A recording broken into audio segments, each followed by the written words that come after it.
Hello everyone, welcome to GATE academy plus. मेरा नाम है अक्षय मिश्रा और आज हम हमारा सब्जेक्ट शुरू करेंगे जिसका नाम है क्या, फ्लूइड मशीनरी। आज का जो हमारा वीडियो रहेगा वो किस चीज़ पे बेस्ड रहेगा कि आज हम इस सब्जेक्ट के इंट्रोडक्शन के बारे में देखेंगे और जितने इसमें मॉड्यूल है उन मॉड्यूल्स के ऊपर और उनके सारे टॉपिक्स का भी हम एक ब्रीफ डिस्कशन करेंगे। सबसे पहले हम शुरू करते हैं कि क्या है फ्लूइड मशीनरी। फ्लूइड मशीनरी जानने से पहले हम ये जानते हैं कि फ्लूइड मशीन्स क्या होती है। मैं यहां लिखूंगा सबसे पहला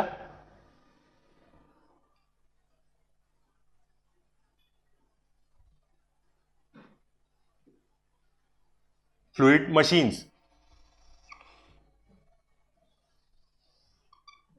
तो फ्लूइड मशीन्स क्या होती हैं? फ्लूइड मशीन्स एक ऐसी डिवाइस होती हैं जो वाटर के द्वारा स्टोर की गई एनर्जी को हाइड्रोलिक एनर्जी में कन्वर्ट करती हैं। इसको हम एक और तरीके से बोल सकते हैं, energy stored by fluid mass which converts into mechanical energy and vice versa. हम यहां ऐसे लिख सकते हैं। तो हमें पता है कि फ्लूइड मशीन्स क्या होती है, एक डिवाइस होती है। तो यहां पे वैसे मैं ब्रैकेट में लिख देता हूं,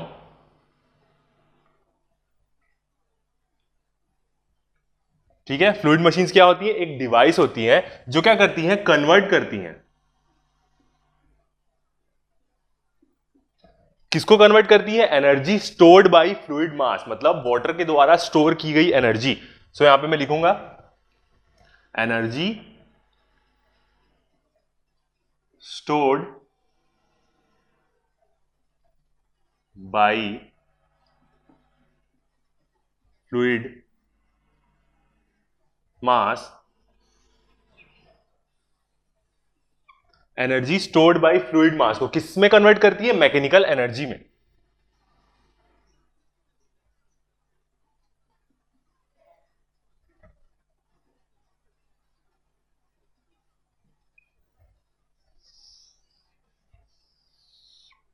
ठीक है, और वाइस वर्सा। तो हम यहां पे ऐसा साइन ले लेते हैं,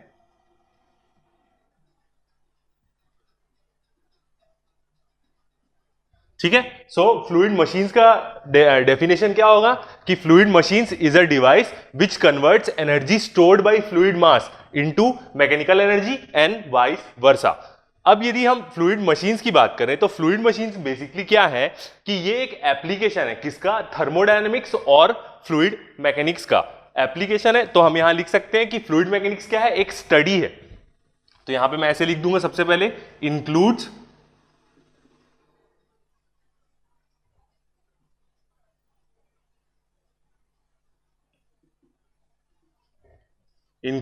application of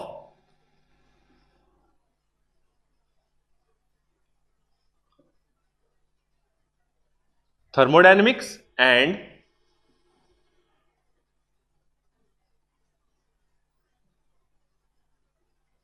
ठीक है। फ्लूइड मैकेनिक्स क्या है? फ्लूइड मैकेनिक्स एक स्टडी है।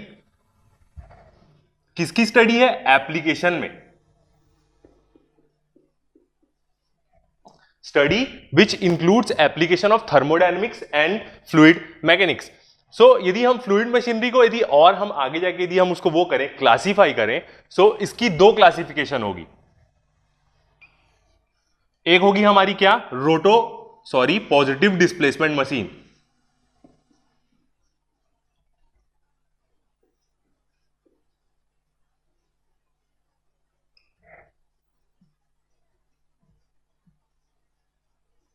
और एक और इसकी क्लासिफिकेशन क्या होगी, हम इसको बोल सकते हैं टर्बो मशीन्स।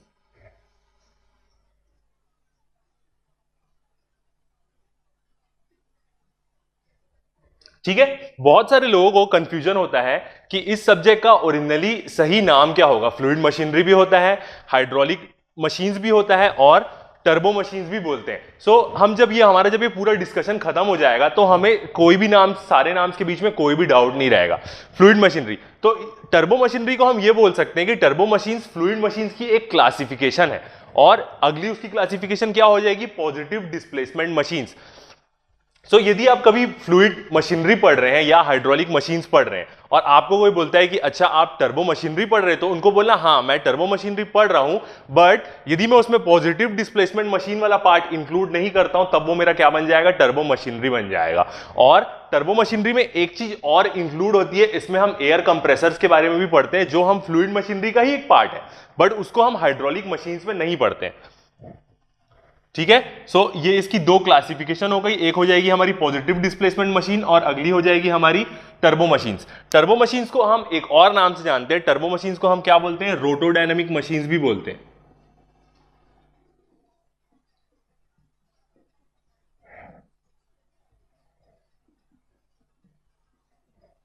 टर्बो मशीन्स को हम रोटोडायनेमिक मशीन्स भी बोलते हैं। ठीक है, सो हमने फ्लूइड मशीन्स का डेफिनेशन देखा कि वो क्या करता है, वाटर के द्वारा स्टोर्ड एनर्जी को मैकेनिकल एनर्जी में कन्वर्ट करता है एंड वाइस वर्सा। अब यदि हम बात करें एनर्जी स्टोर्ड बाय फ्लूइड मास, एक फ्लूइड मास में कैसी एनर्जी स्टोर्ड हो सकती है, सो मैं यहां पे लिखना चाहूंगा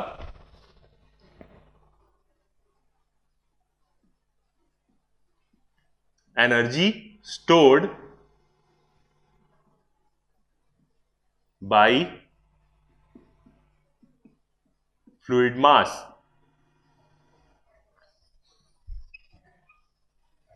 ठीक है, अब एक फ्लूइड मास में कैसी एनर्जी स्टोर्ड हो सकती है, तो एक फ्लूइड मास में तीन प्रकार की एनर्जी स्टोर्ड हो सकती है, एक उसकी पोटेंशियल एनर्जी, काइनेटिक एनर्जी और इंटरमोलिकुलर एनर्जी। सो इसमें क्या तीन एनर्जी स्टोर्ड हो सकती है, एक हो जाएगी हमारी पोटेंशियल एनर्जी,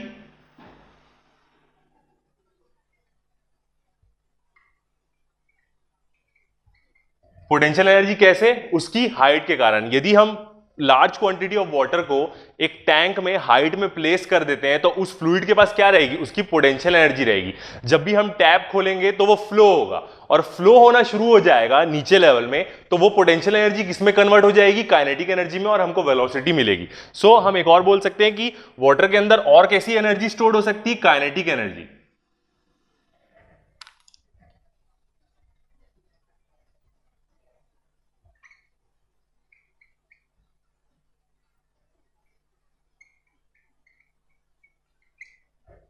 और एक और थर्ड चीज होती है, थर्ड चीज हम बोल सकते हैं उसकी इंटरमोलिकुलर एनर्जी।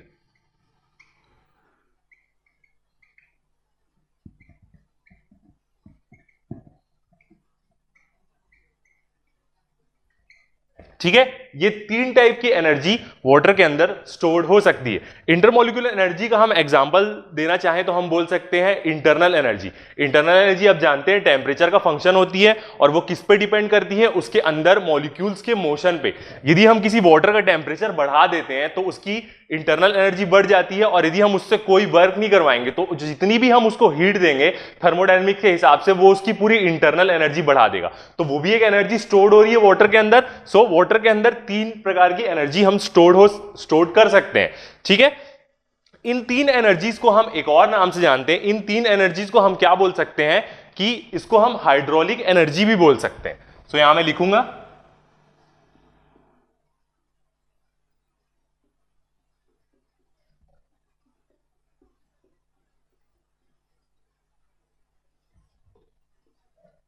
ठीक है, energy stored by fluid mass को हम क्या बोल सकते हैं, हाइड्रोलिक एनर्जी भी बोल सकते हैं। ठीक है, सो इससे हमें और अच्छे से आइडिया मिलेगा कि वो तीनों चीजें क्या हैं। अब हम बात करेंगे हाइड्रोलिक मशीन्स के बारे में। तो हाइड्रोलिक मशीन्स क्या होती है, ऐसी डिवाइसेस जो अपना मीडियम वाटर यूज करती हैं सारे प्रैक्टिकल पर्पस के लिए, उसको हम क्या बोलते हैं, हाइड्रोलिक मशीन्स बोलते हैं। ठीक है, तो हम आगे बात करेंगे हाइड्रोलिक मशीन्स की। इसके बाद एक और चीज, जो मैकेनिकल एनर्जी होती है यहां पे, उसको हम जनरली किसके द्वारा ट्रांसमिट करते हैं, शाफ्ट। सो मैं यहां लिख देता हूं मैकेनिकल एनर्जी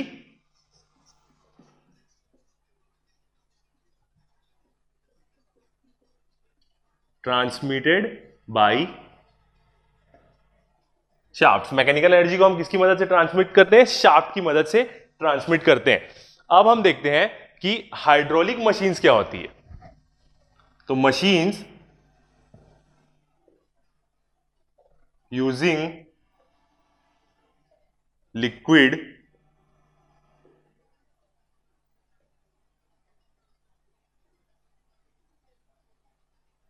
ठीक है, सो ऐसी मशीन्स जो अपना मीडियम लिक्विड यूज करती हैं, और लिक्विड क्या, वाटर, उसे हम क्या बोलते हैं, उसे हम बोलते हैं हाइड्रोलिक मशीन्स। सो मैं यहां लिखना चाहूंगा,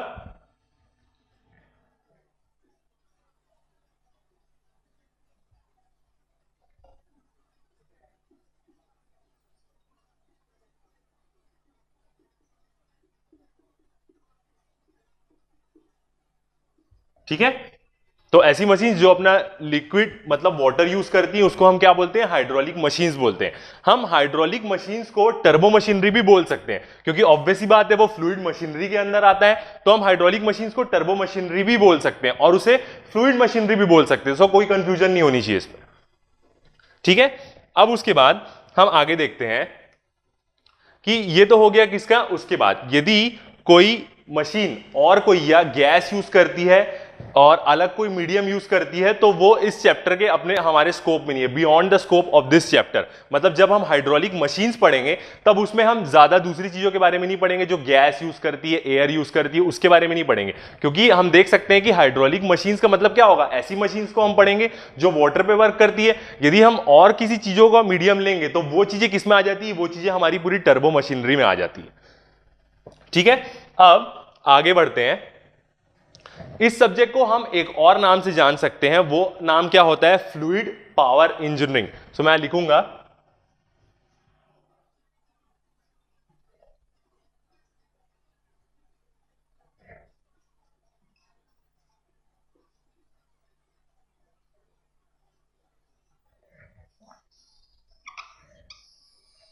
ठीक है।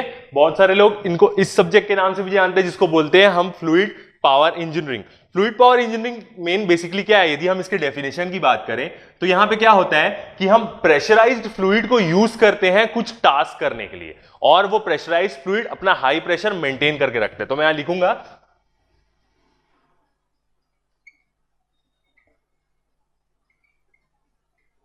Pressurised fluid is,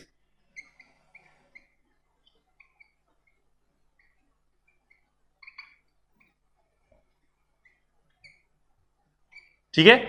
fluid power engineering में क्या होता है कि हम प्रेशराइज्ड फ्लूइड को यूज करते हैं कुछ काम करने के लिए, ठीक है। और ये जो प्रेशराइज्ड फ्लूइड है ये अपना हाई प्रेशर मेंटेन रहता है जब इससे हम कोई काम करवाते हैं। तो यहां पे लिख दूंगा मैं, under high pressure, under high pressure, ठीक है। सो इस सब्जेक्ट को हम एक और तरीके से जान सकते हैं कि इसको हम बोल सकते हैं फ्लूइड पावर इंजीनियरिंग, बट पूरा नहीं बोल सकते, पार्शियली बोलेंगे। क्यों पूरा नहीं बोल सकते, क्योंकि यदि हम फ्लूइड पावर इंजीनियरिंग को क्लासीफाई करें सो इसके अंदर दो चीज आती है, एक क्या आता है हमारा हाइड्रोलिक्स, हाइड्रोलिक्स, और नेक्स्ट पार्ट रहता है हमारा न्यूमेटिक्स,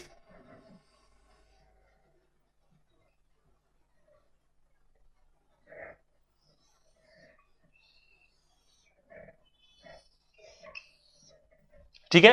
फ्लूइड पावर इंजीनियरिंग के अंदर भी दो चीज आती है, एक हमारा होगा हाइड्रोलिक्स और दूसरा होता है न्यूमेटिक्स। अब यदि हम यहां पे न्यूमेटिक्स की बात करें तो न्यूमेटिक्स में बेसिकली क्या यूज होता है, न्यूमेटिक्स में यूज होते हैं एयर कंप्रेसर्स। हम देखते हैं कि बहुत सारे न्यूमेटिक सिस्टम्स होते हैं,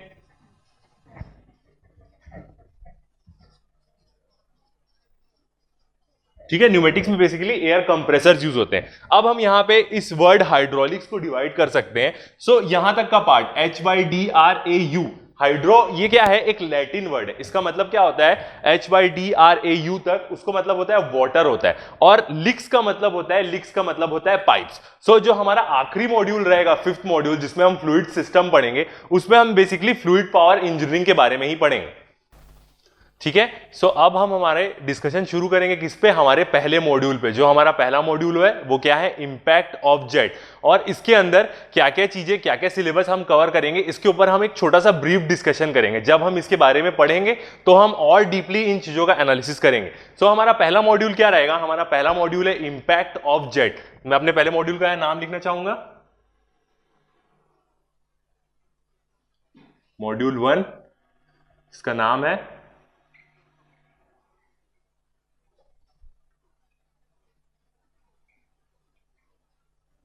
impact of jets. Impact of jets में हम क्या देखते हैं कि किसी प्लेट की दो कंडीशन होती है, या तो प्लेट स्टेशनरी होती है या तो प्लेट मूविंग होती है, और उसमें जेट को हम इंपिंज करते हैं। जब हम जेट को उस पे इंपिंज करते हैं तो जेट उस प्लेट में फोर्स एक्सर्ट करता है, और वो फोर्स कितनी होती है मैग्नीट्यूड में उसको हम कैलकुलेट करते हैं। और जेट उस प्लेट पे कैसे फोर्स एक्सर्ट करता है, क्योंकि उसका मोमेंटम चेंज होता है, और इसमें हम कौन सा प्रिंसिपल लगाते हैं, इंपल्स मोमेंटम प्रिंसिपल लगाते हैं। तो इसमें इसको हमने दो चीज में डिवाइड किया है, ठीक है। एक होगा हमारा स्टेशनरी प्लेट्स के लिए और अगला होगा हमारा मूविंग प्लेट्स के लिए। तो सबसे पहले यहां पे मैं ए लिखूंगा, हम पहले केस में पूरा स्टेशनरी प्लेट्स के बारे में बात करेंगे, सो इसलिए मैं यहां पे ए लिख देता हूं, ठीक है। और यहां पे मैं अपने टॉपिक का नाम लिखूंगा force exerted by jet on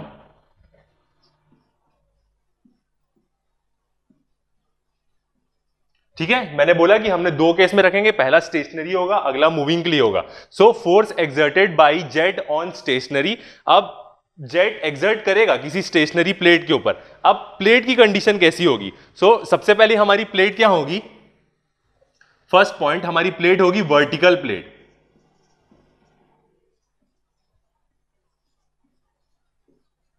ठीक है। पहले केस में हमारी प्लेट वर्टिकल होगी। इसमें हम देखेंगे कि जब जेट स्ट्राइक करता है तो फोर्स का मैग्नीट्यूड क्या होता है। बेसिकली एक्स डायरेक्शन में ही हमें मिलेगा, वाई डायरेक्शन में कोई फोर्स नहीं मिलेगी।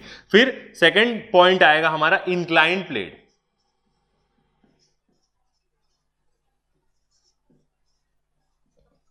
ठीक है। सेकंड पॉइंट होगा हमारा इंक्लाइंड प्लेट। हम इंक्लाइंड प्लेट पे देखेंगे कि यदि कोई प्लेट इंक्लाइंड रखी हुई है एंगल से, तो जब उसमें जेट स्ट्राइक करेगा तो उसमें फोर्स कैसी होगी। फिर हमारा जो थर्ड केस होगा, थर्ड केस हो जाएगा हमारा कर्व्ड प्लेट,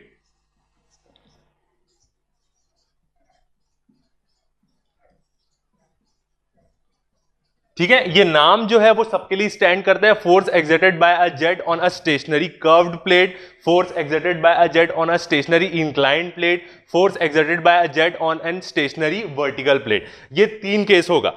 अब इन दोनों केस को तो सब कैटेगराइज नहीं करेंगे, मगर जो कर्व्ड प्लेट का केस है, कर्व्ड प्लेट को हम दो चीजों में कैटेगराइज करेंगे। एक, जब कर्व्ड प्लेट के सेंटर में जेट स्ट्राइक करेगा, और अगला जब उसमें टेंजेंशियली स्ट्राइक करेगा। तो इसके अंदर दो पॉइंट्स आएंगे।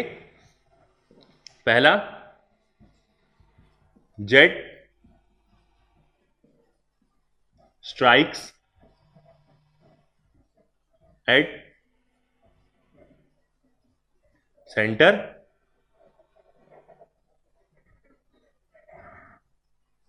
ठीक है।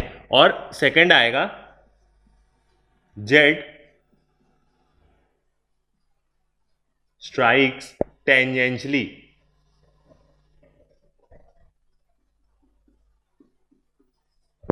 ठीक है। कर्व प्लेट के अंदर हमारे दो केस आएंगे, जब एक जेट कर्व प्लेट के सेंटर में स्ट्राइक करेगा और टेंजेंशियली स्ट्राइक करेगा। अब जो ये वाला जो केस है कि जब जेट किसी प्लेट को टेंजेंशियली स्ट्राइक करेगा, इसके अंदर भी हम दो केस पढ़ते हैं। वो दो केस क्या होगा? एक जब प्लेट सिमेट्रिकल होगी और अगला जब प्लेट अनसिमेट्रिकल होगी। इस चीज को मैं यहां लिखूंगा, जेट स्ट्राइक्स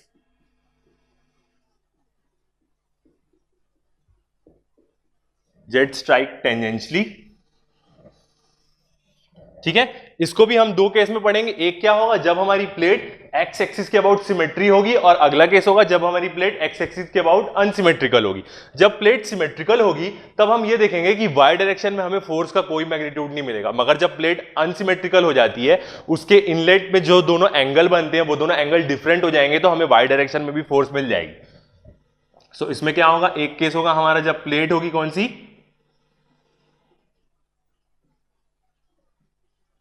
सिमेट्रिकल प्लेट, और सेकंड हो जाएगा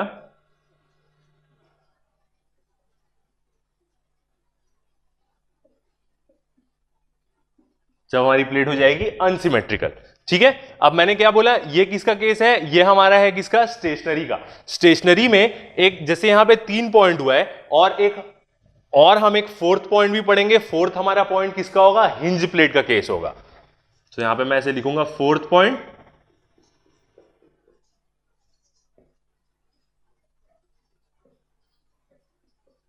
ठीक है, तो बेसिकली चार चीज देखेंगे हम, vertical plate, inclined plate, curved plate और हिंज प्लेट। ठीक है, अब हम हमारे सेकंड केस में चलते हैं। जो फर्स्ट केस हमने ए दिया था, क्या था हमारा? ए केस था हमारा, किसके लिए था? ए था हमारा स्टेशनरी के लिए था। अब हम हमारे अगले केस में जाएंगे मूविंग के लिए। सो मैं यहां लिखूंगा बी। ठीक है, और यहां पे मैं लिखता हूं फोर्स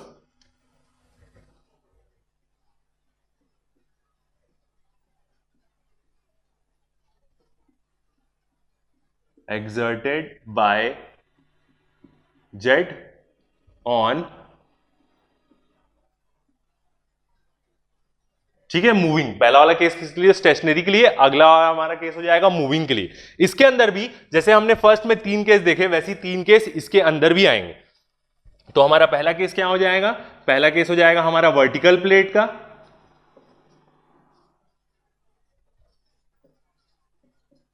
ठीक है, मतलब जब जेट स्ट्राइक करेगा प्लेट को, वर्टिकल प्लेट को, और जेट तो मूव कर ही रहा है, साथ साथ प्लेट भी मूव कर रही।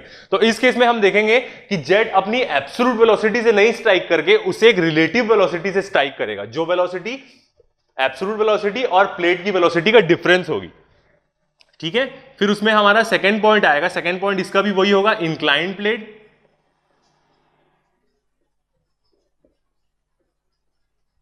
थर्ड पॉइंट इसमें भी आएगा कर्व्ड प्लेट, जो इंक्लाइंड प्लेट भी मूव कर रही है, कर्व्ड प्लेट भी मूव कर रही है। ठीक है, अब जैसे पहले वाले में हमने देखा कि कर्व्ड प्लेट के अंदर हमारा दो केस आ रहा था। कर्व प्लेट के अंदर दो केस आ रहा था कि प्लेट जब सिमेट्रिकल थी और अगला प्लेट अनसिमेट्रिकल थी, और एक और चीज था कि जब जेट सेंटर में स्ट्राइक कर रहा था और एक टेंजेंशियली स्ट्राइक कर रहा था। तो इसके अंदर भी दो केस आएंगे। कब? जब एक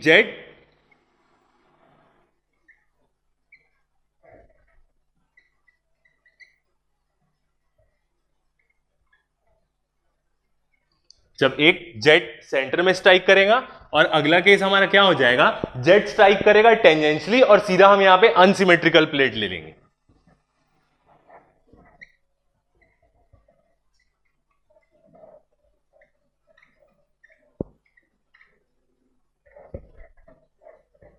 जेट स्ट्राइक टेंजेंशियली, और प्लेट कैसी होगी? प्लेट होगी हमारी अनसिमेट्रिकल।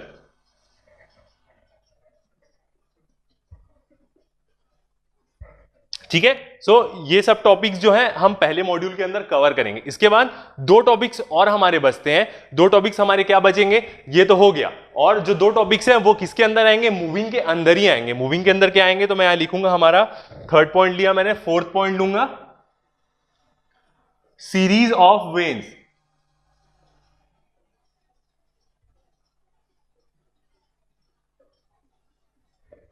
सीरीज ऑफ वेन्स के बारे में पढ़ेंगे, क्योंकि यहां पे क्या रहता है, यहां पे बस एक सिंगल प्लेट होती है। तो ये जो केस है, ये केस हमारा क्या रहता है? एक प्रकार का थ्योरेटिकल केस रहता है। एक्चुअल केस में उसे हम किसी सर्कल की पेरीफेरी में ही सारी प्लेट्स को माउंट करना पड़ेगा, तभी वो एक के बाद एक जेट के सामने आएंगी। ठीक है, तो हम ये पढ़ेंगे। उसके बाद third, fourth and fifth point हमारा क्या हो जाएगा? Radial curved veins.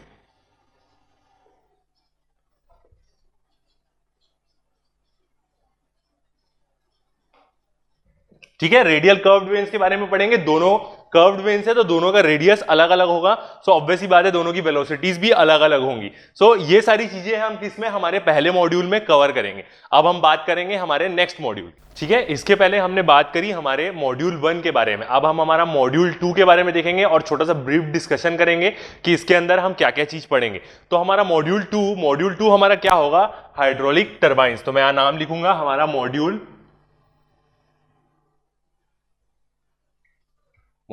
2 जो होगा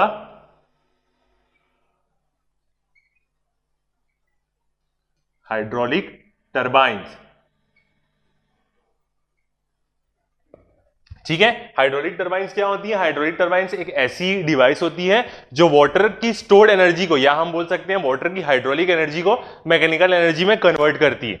तो इसमें हमारा जो सबसे पहला टॉपिक आएगा, सबसे पहला टॉपिक हमारा क्या रहेगा? इंट्रोडक्शन रहेगा।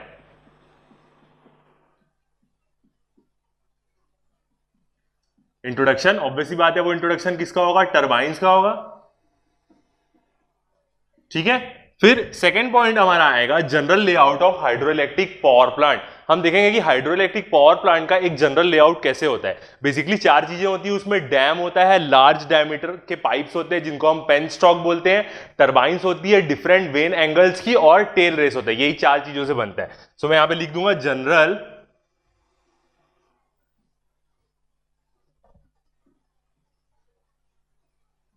General layout of hydro electric power plant. So मैं इसको शॉर्ट फॉर्म में लिख देता हूं, हाइड्रो इलेक्ट्रिक पावर प्लांट। ठीक है। फिर उसके बाद हमारा जो थर्ड पॉइंट होगा, थर्ड पॉइंट्स में हम किस चीज के बारे में डिस्कस करेंगे? थर्ड पॉइंट में हम डिस्कस करेंगे हेड एंड एफिशिएंसीज के बारे में।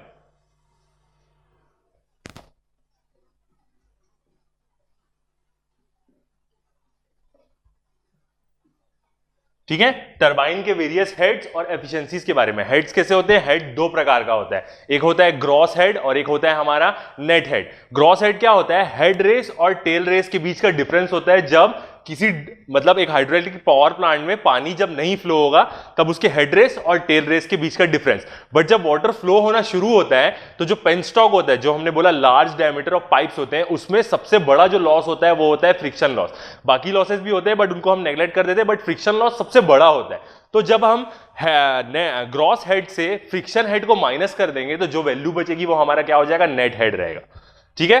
तो ये हेड्स के बारे में पढ़ेंगे, gross head, net head. Efficiencies के बारे में चार एफिशिएंसीज होती है टरबाइन की: volumetric efficiency, overall efficiency, mechanical efficiency, hydraulic efficiency. उन सब चीजों के बारे में हम पढ़ेंगे। ठीक है। फोर्थ पॉइंट हमारा आएगा, फोर्थ पॉइंट आएगा हमारा क्लासिफिकेशन।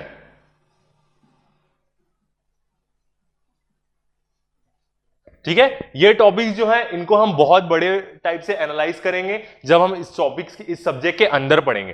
फोर्थ होगा हमारा क्लासिफिकेशन। क्लासिफिकेशन में हम ये देखेंगे कि टरबाइंस को हम कैसे क्लासिफाई कर सकते हैं। बहुत सारे तरीकों से क्लासिफाई कर सकते हैं। एक कि उसके इनलेट में कैसी एनर्जी है। यदि उसके इनलेट में पूरी काइनेटिक एनर्जी है टरबाइन के तो उसको हम क्या बोलेंगे? Impulse turbine. यदि उसके इनलेट में काइनेटिक एनर्जी भी है, प्रेशर एनर्जी भी है, तो उसको हम क्या बोलते हैं? Reaction turbine. ठीक है। और कैसे क्लासिफाई कर सकते हैं? स्पेसिफिक स्पीड की मदद से, कि दोनों सारी टरबाइंस की स्पेसिफिक स्पीड क्या है, उसके इनलेट पे हेड कैसा है, उससे भी हम क्लासिफाई कर सकते हैं कि हाई हेड टरबाइन है, लो हेड टरबाइन है, कि मीडियम हेड टरबाइन है। ठीक है। और उसके अंदर वाटर का फ्लो का डायरेक्शन कैसा रहता है, इस हिसाब से भी हम क्लासिफाई कर सकते हैं कि टेंजेंशियल फ्लो टरबाइन है, रेडियल फ्लो टरबाइन है, मिक्स्ड फ्लो टरबाइन है, या एक्सियल फ्लो टरबाइन है। ठीक है। तो हम क्लासिफिकेशन में ये सारी चीज देखेंगे। ठीक है। इसके बाद हमारा फिफ्थ पॉइंट आएगा। फिफ्थ पॉइंट हमारा क्या होगा? Impulse turbine. और इंपल्स टरबाइन में हम जनरली क्या पढ़ते हैं? पेल्टन व्हील के बारे में। तो मैं फिफ्थ पॉइंट लिखूंगा हमारा इंपल्स इंपल्स टरबाइन। और इंपल्स टरबाइन में हम किस चीज की स्टडी करते हैं? इंपल्स टरबाइन में हम पेल्टन व्हील के बारे में पढ़ते हैं।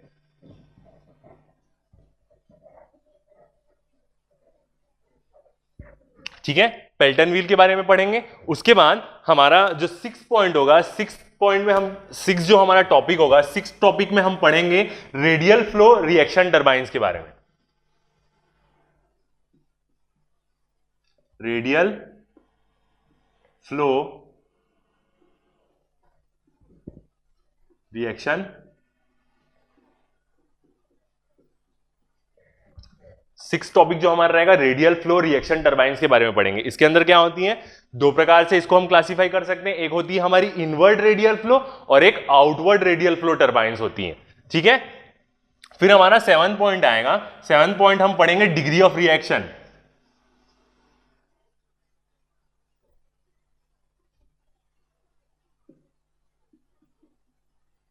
डिग्री ऑफ रिएक्शन, यदि इसकी हम डेफिनेशन की बात करें तो ये क्या होता है? Ratio of pressure energy change inside the rotor to total energy change inside the runner. ठीक है। तो ये होता है हमारा डिग्री ऑफ रिएक्शन का डेफिनेशन। इसके बाद हमारा जो एट पॉइंट होगा, एट पॉइंट में हम क्या पढ़ेंगे? Francis turbine. मतलब अब हम रिएक्शन टरबाइंस के बारे में पढ़ने लग जाएंगे। तो मैं एट पॉइंट हमारा लिखता हूं फ्रांसिस टरबाइन। ठीक है। और हमको पता है कि फ्रांसिस टरबाइन क्या होती है? रिएक्शन टरबाइन होती है।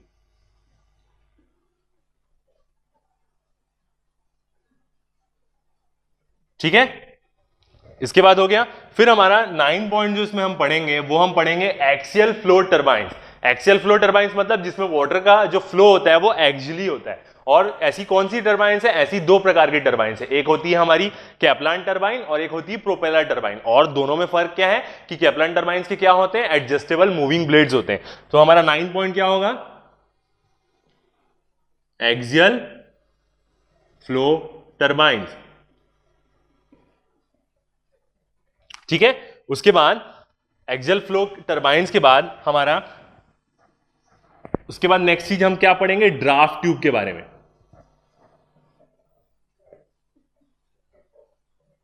ड्राफ्ट ट्यूब के बारे में पढ़ेंगे। ड्राफ्ट ट्यूब क्या होता है? ग्रेजुअली इंक्रीजिंग एरिया का सेक्शन होता है जिसको हम टरबाइन के आउटलेट में लगाते हैं। वो इसलिए ताकि वहां कैविटेशन की प्रॉब्लम ना हो, क्योंकि क्या होता है वहां पे प्रेशर बहुत ज्यादा कम हो जाता है। और ये किसमें होता है? रिएक्शन टरबाइंस में हम लगाते हैं। यदि वहां पे प्रेशर इतना ज्यादा कम हो जाता है कि वो लिक्विड के वेपर प्रेशर जैसा जितना पहुंच जाता है, और लिक्विड के वेपर प्रेशर के पहुंचने के कारण से ये होता है कि वहां पे वेपोराइजेशन होने लग जाता है लिक्विड का, जिसके कारण बबल्स क्रिएट होते हैं। और वो बबल्स जब बर्स्ट होते हैं हाई प्रेशर रीजन में तो शॉक वेव पैदा होती है। ये होता है कैविटेशन की प्रॉब्लम होती है। इसलिए उसको रिड्यूस करने के लिए हम ड्राफ्ट ट्यूब यूज करते हैं। ड्राफ्ट ट्यूब के हम और भी टाइप्स के बारे में पढ़ेंगे कि कितने प्रकार की ड्राफ्ट ट्यूब्स होती हैं। ठीक है। ड्राफ्ट ट्यूब के बाद हमारा 11 पॉइंट आ जाएगा specific speed. Specific,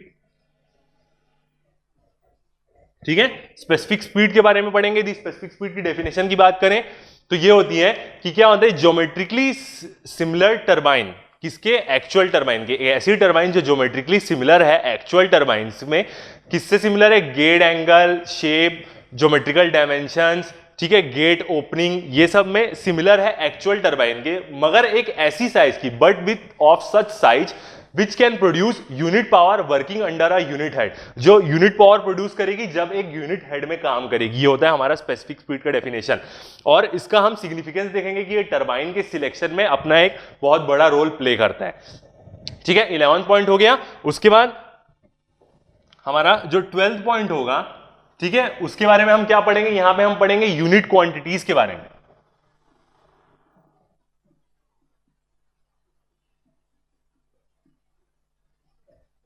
unit quantities के बारे में पढ़ेंगे। ये क्या होता है कि हमें अलग अलग टरबाइंस का बिहेवियर प्रिडिक्ट करने में हेल्प करती है जब वो अलग अलग वेरिंग कंडीशंस में वर्क करती हैं। अलग अलग वेरिंग कंडीशन क्या होता है? अलग अलग हेड, अलग हाइट पे, अलग गेट ओपनिंग में, और उन पूरी चीजों को हम एनालाइज करके एक क्वांटिटी के फॉर्म में लिखते हैं। इससे एफिशिएंसी क्वांटिटी के फॉर्म में लिखते हैं। और ऐसा हम कब कर सकते हैं? जब उस टरबाइन के हम हेड को रिड्यूस करके यूनिटी ले आए। इससे एफिशिएंसी में कोई फर्क नहीं पड़ता। तो यूनिट क्वांटिटीज के बारे में हम और अच्छे से डिस्कस करेंगे। इसके अंदर हम और क्या क्या चीज पढ़ते हैं? Unit speed, unit power, unit discharge, ये सब के डेरिवेशंस हम देखेंगे। ठीक है। और लास्ट हमारा 13 पॉइंट क्या आ जाएगा? Governing of turbines.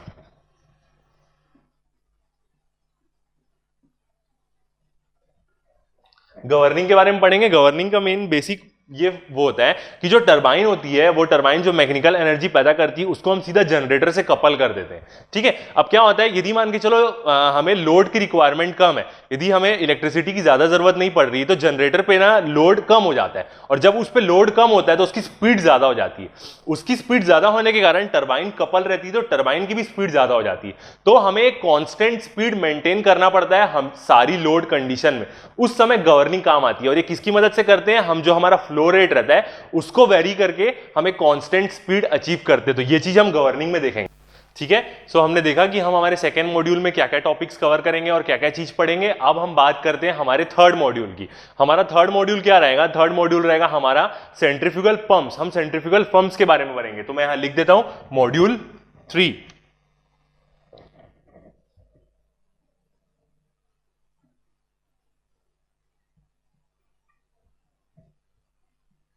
Third module हमारा क्या रहेगा? Centrifugal pumps.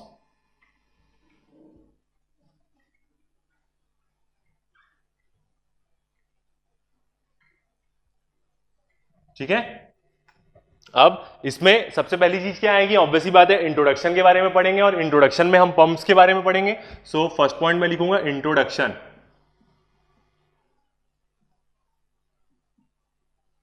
और इंट्रोडक्शन किसका? पंप्स का। ठीक है।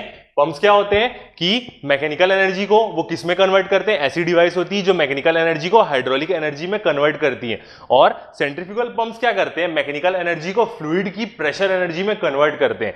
किसकी मदद से, by the action of centrifugal forces acting on a fluid mass. ये किसके प्रिंसिपल पे काम करते हैं, फोर्स्ड वोर्टेक्स फ्लो के प्रिंसिपल में काम करते हैं। तो इंट्रोडक्शन में हम और भी इसके बारे में जानेंगे। ठीक है, फिर हमारी सेकंड चीज आएगी main parts of centrifugal pump, कि सेंट्रीफ्यूगल पंप के मेन पार्ट्स क्या होते हैं। तो मैं लिखूंगा main parts of centrifugal pump को मैं शॉर्ट फॉर्म में लिख देता हूं CP। ठीक है, इससे आप समझ जाइएगा main parts of centrifugal pump. Main parts के क्या होंगे, चार ही मेन पार्ट्स होते हैं। इंपेलर होता है, इंपेलर क्या करता है, मेन वर्क डन करता है। ठीक है, उसके बाद उसकी केसिंग होती है, इंपेलर को जो पूरा प्रोटेक्ट करके रखती है, और वो केसिंग को ऐसे बनाया जाता है कि उसमें कोई भी लीकेज ना हो, और जैसे ही उसमें फ्लो आए तो फ्लो उसको ऐसा एक डाइवर्जिंग टाइप को बनाया जाता है कि उसकी सारी kinetic energy maximum pressure energy में कन्वर्ट हो जाए। वो ऐसा एक सेक्शन होता है। ठीक है, और उसके बाद क्या होती है, delivery pipe and suction pipe. दो पाइप्स होते हैं। जो सक्शन पाइप कहां पे कनेक्ट रहता है, पंप के इनलेट में और स्वैम्प में, जहां से हमें पंप करना है। और सेकंड क्या होती है, हमारे डिलीवरी पाइप। डिलीवरी पाइप कहां पे कनेक्ट रहती है, एक एंड उसका हमारे पंप के आउटलेट में कनेक्टेड रहता है, और अगला जहां हमें फ्लूइड डिलीवर करना है। ठीक है, फिर इसमें बाद इसका थर्ड पार्ट आता है हमारा हेड एंड एफिशिएंसीज। इसमें भी हम अलग अलग हेड्स के बारे में पढ़ते हैं।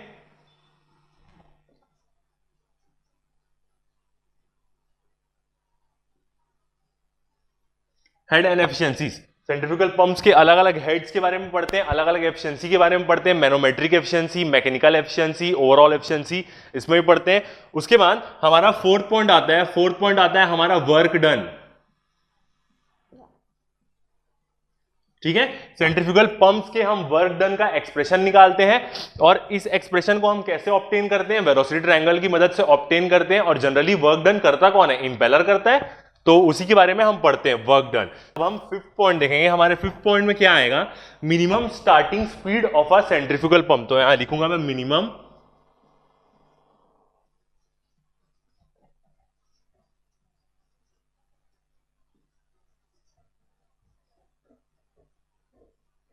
स्पीड ऑफ, शॉर्ट फॉर्म में लिख रहा हूं, सेंट्रीफ्यूगल पंप। ठीक है, minimum starting speed of centrifugal pump. Centrifugal pump की हम मिनिमम स्टार्टिंग स्पीड देखेंगे। ऐसा कब है कि जब इंपेलर घूमता है और इंपेलर में जितना प्रेशर राइज होता है, यदि वो मैनोमेट्रिक हेड से बड़ा या उसके बराबर होगा, तभी सेंट्रीफ्यूगल पंप पानी डिलीवर करना शुरू करेगा, नहीं तो वो अपनी पोजीशन में ही रोटेट करते रहेगा। तो मिनिमम स्टार्टिंग स्पीड क्या होगी एक सेंट्रीफ्यूगल पंप की, वो होगी जब उसका जो सेंट्रीफ्यूगल हेड है वो जब मैनोमेट्रिक हेड के बराबर हो जाएगा। वो जो कंडीशन होगी, उस कंडीशन पे हमें क्या मिलेगी, मिनिमम स्टार्टिंग स्पीड मिलेगी पंप की, कि कितनी होनी चाहिए कि सेंट्रीफ्यूगल पंप्स वाटर डिलीवर करना शुरू करे। ठीक है, उसके बाद हमारा सिक्स पॉइंट आएगा मल्टी स्टेज।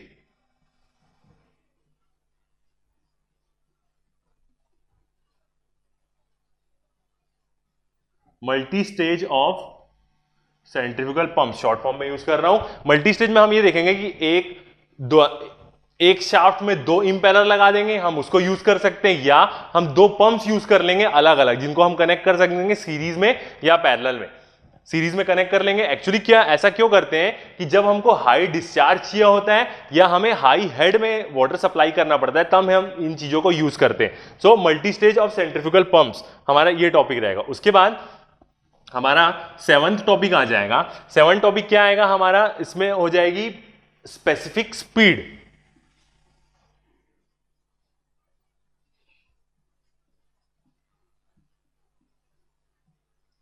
ठीक है, सेवन पॉइंट होगा हमारा स्पेसिफिक स्पीड। जैसे टरबाइन्स की स्पेसिफिक स्पीड होती थी, वैसी सेंट्रीफ्यूगल पंप्स की भी स्पेसिफिक स्पीड होती है। ये कब हमें मिलती है, जब वो एक यूनिट हेड में काम करता है, और यूनिट हेड में काम करते हुए ज्योमेट्रिकली सिमिलर पंप की जब वो 1 क्यूबिक मीटर ऑफ लिक्विड पर सेकेंड का डिस्चार्ज देता है, जब वो एक यूनिट हेड में काम कर रहा है, तो ये स्पेसिफिक स्पीड होती है।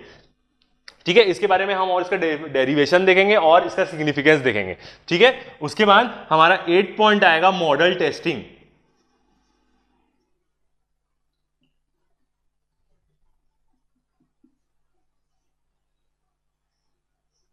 ठीक है, मॉडल टेस्टिंग देखेंगे। क्यों? हमें प्रोटोटाइप्स की परफॉर्मेंस को जानने के लिए हम सेंट्रीफ्यूगल पंप्स के मॉडल के ऊपर टेस्ट करते हैं और इन्हीं सारी चीजों को हम क्वांटिटीज के फॉर्म में एक्सप्रेस करते हैं। ठीक है, तो हम ये मॉडल टेस्टिंग में देखेंगे। इससे हम दो ज्योमेट्रिकली सिमिलर पंप्स के बीच में रिलेशन निकाल सकते हैं। तो हम मॉडल टेस्टिंग में ये पढ़ेंगे। उसके बाद हमारा 9th पॉइंट आएगा। 9 पॉइंट आएगा हमारा प्राइमिंग ऑफ सेंट्रीफ्यूगल पंप।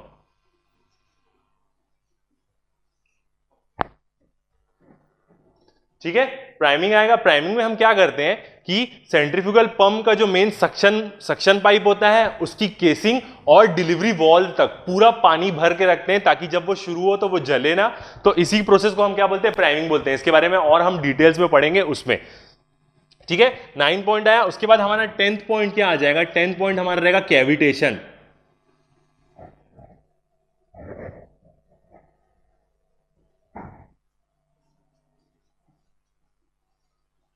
ठीक है, 10th पॉइंट हम कैविटेशन के बारे में पढ़ेंगे। जैसे हमने डिस्कस किया, कैविटेशन क्या होता है कि जब एक फ्लूइड फ्लो होता है तो वहां पे ऐसा रीजन जहां पे प्रेशर एकदम कम हो जाता है, लो प्रेशर रीजन में जो प्रेशर होता है वो इतना कम हो जाता है कि वो फ्लूइड के वेपोराइजेशन प्रेशर तक पहुंच जाता है, वेपर प्रेशर तक पहुंच जाता है। इसके कारण फ्लूइड का वेपोराइजेशन होने लगता है और उस वेपोराइजेशन होने के कारण वहां पे बबल्स का फॉर्म होता है।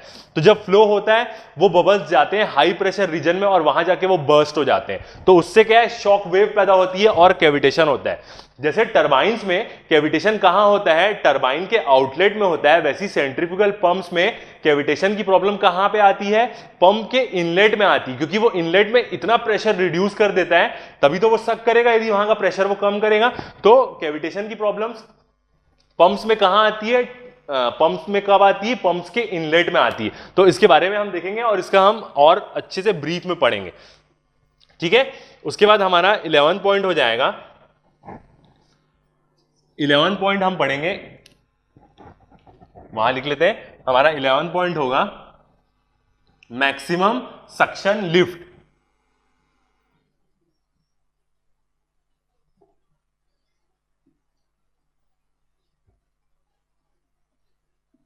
ठीक है, मैक्सिमम सक्शन लिफ्ट के बारे में पढ़ेंगे कि जो सक्शन पाइप होता है उसकी लेंथ कितनी होती है पानी को सक करने के लिए। यदि उसकी लेंथ बहुत ज्यादा हो जाए तो ऑब्वियसली बात है कैविटेशन की प्रॉब्लम होगी, क्योंकि प्रेशर बहुत कम रहता है। इसके बारे में हम पढ़ेंगे, इसका हम डेरिवेशन देखेंगे।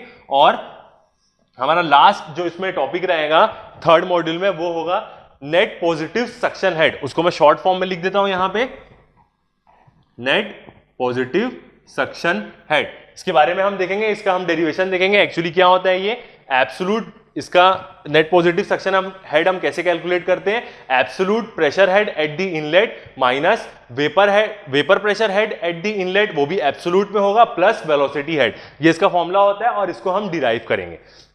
ठीक है, इसके बाद अब हम हमारे 4th मॉड्यूल के बारे में बात करेंगे। 4th मॉड्यूल हमारा क्या होगा? Reciprocating pumps.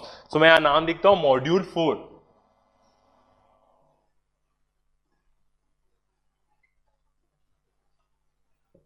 फोर्थ मॉड्यूल क्या होगा हमारा? रेसिप्रोकेटिंग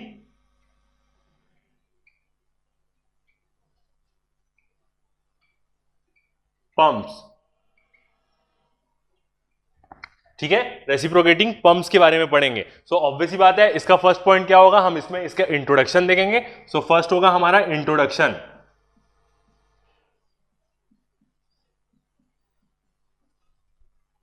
पंप्स के ऊपर, बेसिकली रेसिप्रोकेटिंग पंप्स। तो पंप्स का होगा, तो ये कैसा होता है कि ये भी कैसे होती है कि मैकेनिकल एनर्जी को ये क्या करते हैं? हाइड्रोलिक एनर्जी में कन्वर्ट करते हैं। पंप्स यही करते हैं। और रेसिप्रोकेटिंग पंप्स क्या करता है कि वो फ्लूइड पे थ्रस्ट फोर्स एक्सर्ट करके उसकी प्रेशर एनर्जी बढ़ा देता है। ठीक है, फिर इसके अंदर हम नेक्स्ट टॉपिक पढ़ेंगे main parts of reciprocating pump. तो मैं लिख देता हूं main parts of reciprocating pump. Reciprocating pump के मेन पार्ट्स के बारे में बात करेंगे। सो इसके मेन पार्ट्स में क्या होगी? वही सारी चीजें होंगी जो एक इंटरनल कंबशन इंजन के हम पिस्टन सिलेंडर में पढ़ते हैं। क्या क्या? पिस्टन होता है, क्रैंक होता है, कनेक्टिंग रॉड होता है। ठीक है, और इसमें क्या होगा? और पंप्स में क्या दो मेन चीज होती है? Delivery valve, suction valve, delivery pipe, suction pipe. तो यही सब क्या होंगे? इसके मेन पार्ट्स होंगे। ठीक है, फिर थर्ड चीज हम इसमें क्या पढ़ेंगे? थर्ड चीज हम पढ़ेंगे इसकी वर्किंग। ठीक है, कि वो कैसे वर्क करता है, पहले सक्श करता है फिर डिलीवर करता है, वो वर्किंग के बारे में पढ़ेंगे। फिर फोर्थ चीज हम पढ़ेंगे इसमें स्लिप,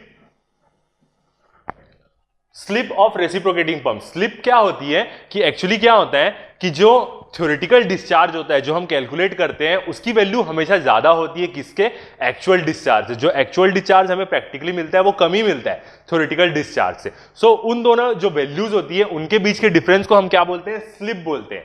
कभी कभी नेगेटिव स्लिप भी आता है। नेगेटिव स्लिप मतलब एक्चुअल डिस्चार्ज ज्यादा हो जाएगा और हम जो थ्योरेटिकल डिस्चार्ज निकाले वो कम हो जाएगा, तो नेगेटिव स्लिप भी आता है, तो उस बारे में हम देखेंगे। ठीक है, फोर्थ पॉइंट हो गया। फिर हमारा फिफ्थ पॉइंट क्या आता है, फिफ्थ पॉइंट हमारा आ जाएगा क्लासिफिकेशन।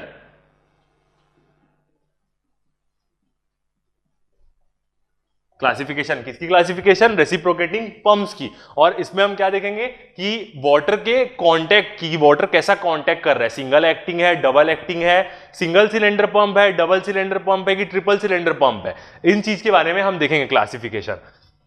फिर हमारा सिक्स पॉइंट आएगा effect of acceleration of piston.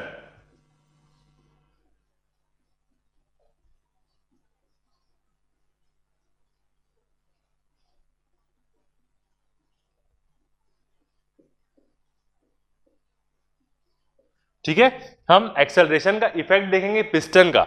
अब ये क्या चीज है कि आप एक चीज देख सकते हैं कि जब एक पिस्टन अपने इनर डेड सेंटर से आउटर डेड सेंटर में जब वो ट्रेवल करता है इन दोनों पॉइंट्स के बीच में, तो जब वो अपने इनर डेड सेंटर में रहता है और आउटर डेड सेंटर में रहता है तब उसकी वेलोसिटी जीरो रहती है, ऑब्वियस बात है, क्योंकि वो वहां से फिर अगला मोशन करना शुरू करता है। बट तो हम इसमें बोल सकते हैं कि जब वो अपने सेंटर पॉइंट में होता होगा एकदम सिलेंडर के एकदम बीचों बीच में, तब उसकी क्या होती होगी, वेलोसिटी मैक्सिमम होगी। बट तो हम ऐसा बोल सकते हैं कि जब वो अपने स्टार्टिंग पॉइंट से शुरुआत किया तो वो एक्सेलरेट करते हुए सेंटर पॉइंट में गया, उसकी वेलोसिटी मैक्सिमम होगी, फिर वो डी एक्सेलरेट होके आएगा फिर अपने लास्ट पॉइंट में। ठीक है, तो इस जो एक्सेलरेशन है पिस्टन का, इसके कारण क्या होता है कि प्रेशर हेड में फर्क पड़ता है, और इसी फर्क को हम देखेंगे और एनालाइज करेंगे। ठीक है, फिर हमारा सेवन पॉइंट में क्या पढ़ेंगे, हम इंडिकेटर डायग्राम के बारे में पढ़ेंगे।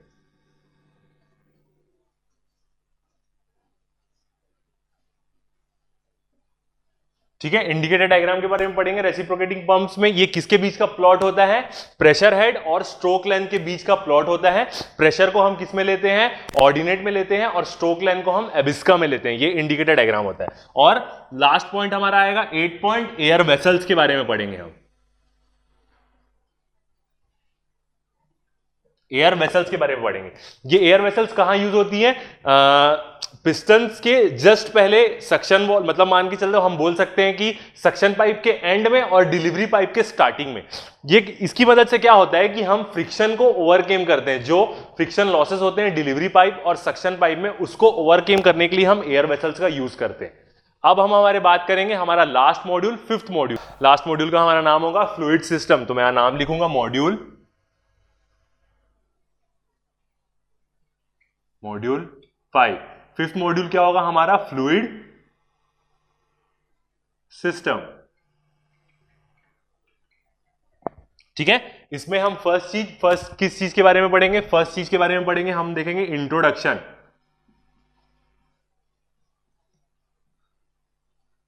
और इंट्रोडक्शन किसका होगा, फ्लूइड सिस्टम का।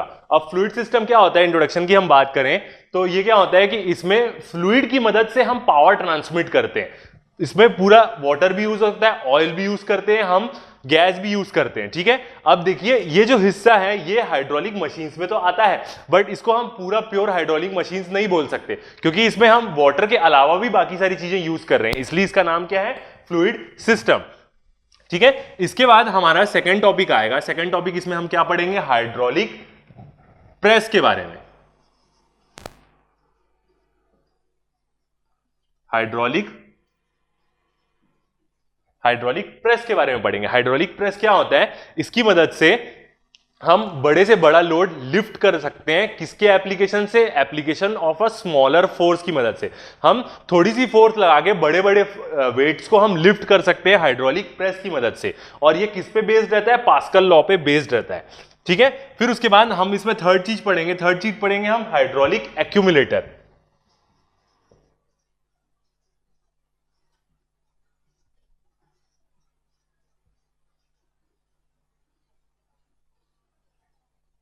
ठीक है। थर्ड चीज हम पढ़ेंगे हाइड्रोलिक एक्यूमुलेटर। हाइड्रोलिक एक्यूमुलेटर क्या करता है कि वो फ्लूइड की एनर्जी प्रेशराइज्ड फॉर्म में स्टोर करके रखता है और वो देता है किसको, हाइड्रोलिक मशीन्स को देता है as a quick secondary source जब जरूरत पड़ती है। इसका मेन एप्लीकेशन कहां पे आता है, हाइड्रोलिक लिफ्ट्स में।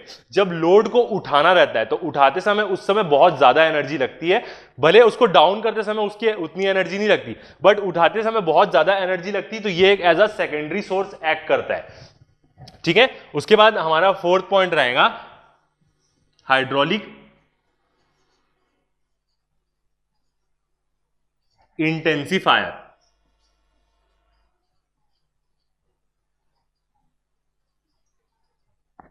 ठीक है। हाइड्रोलिक इंटेंसिफायर क्या करता है कि ये गिवन फ्लूइड की प्रेशर इंटेंसिटी बढ़ा देता है। किसकी मदद से, किसकी मदद से, लो प्रेशर फ्लूइड की जिसकी क्वांटिटी ज्यादा हो। Low pressure large quantity of fluid की मदद से हम एक गिवन क्वांटिटी ऑफ फ्लूइड की इंटेंसिटी ऑफ प्रेशर बढ़ा सकते हैं। ये किसका काम होता है, हाइड्रोलिक इंटेंसिफायर का काम होता है। ठीक है। फिर उसके बाद हमारा फिफ्थ पॉइंट आएगा। फिफ्थ पॉइंट होता है हमारा हाइड्रोलिक रैम। हाइड्रोलिक रैम किसके प्रिंसिपल पे काम करता है, हाइड्रोलिक रैम वाटर हैमर के प्रिंसिपल पे काम करता है। और हाइड्रोलिक रैम की मदद से हम क्या कर सकते हैं कि हम स्मॉल क्वांटिटी ऑफ वाटर को पंप कर सकते हैं हाइट में। किसकी मदद से, लार्ज क्वांटिटी ऑफ वाटर जो लो हेड में रखा हुआ है उसकी मदद से हम यदि कोई लार्ज क्वांटिटी ऑफ वाटर का हेड कम है तो इसकी हाइड्रोलिक रैम की मदद से हम क्या कर सकते हैं, उसका कुछ क्वांटिटी ऑफ वाटर उससे भी ज्यादा ऊंचाई पे हम पंप कर सकते हैं। और ये किसके प्रिंसिपल पे काम करता है, वाटर हैमर के प्रिंसिपल पे काम करता है। ठीक है, हाइड्रोलिक रैम। फिर हमारा सिक्स्थ टॉपिक इसमें हम क्या पढ़ेंगे, हाइड्रोलिक लिफ्ट।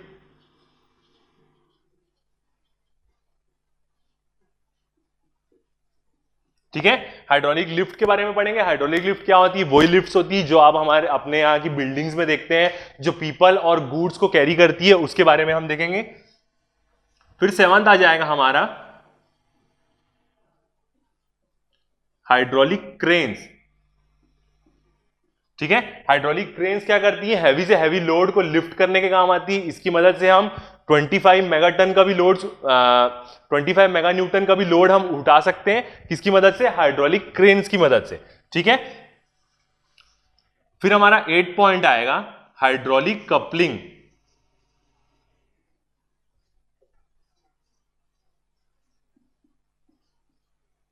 ठीक है, इसको हम एक और चीज के नाम से जानते हैं, हाइड्रोलिक कपलिंग को हम एक और चीज क्या बोलते हैं, फ्लूइड कपलिंग भी बोलते हैं।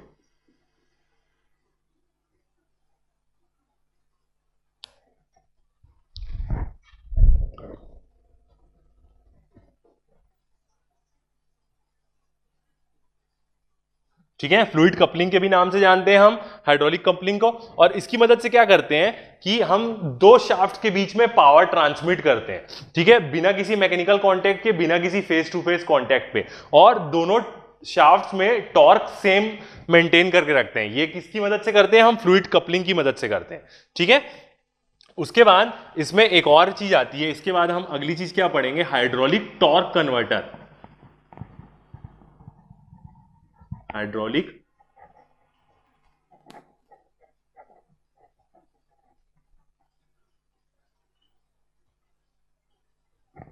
ठीक है, इसके बाद हम पढ़ेंगे हाइड्रोलिक टॉर्क कन्वर्टर के बारे में। हाइड्रोलिक टॉर्क कन्वर्टर की मदद से हम इंक्रीज्ड और डिक्रीज्ड टॉर्क ट्रांसमिट कर सकते हैं। और जो इसकी एफिशिएंसी कितनी होती है, 90% इसकी एफिशिएंसी होती है। और जो हम इंक्रीज्ड और डिक्रीज्ड टॉर्क हम प्रोवाइड कर रहे हैं वो 5 टाइम्स हो सकता है किसके, इनिशियल टॉर्क के। सो ये किससे होता है, ये होता है हमारा हाइड्रोलिक टॉर्क कन्वर्टर की मदद से हम ये करते हैं। ठीक है, उसके बाद हमारा लास्ट टॉपिक इसमें हम क्या पढ़ते हैं, लास्ट टॉपिक पढ़ते हैं हम एयर लिफ्ट पंप।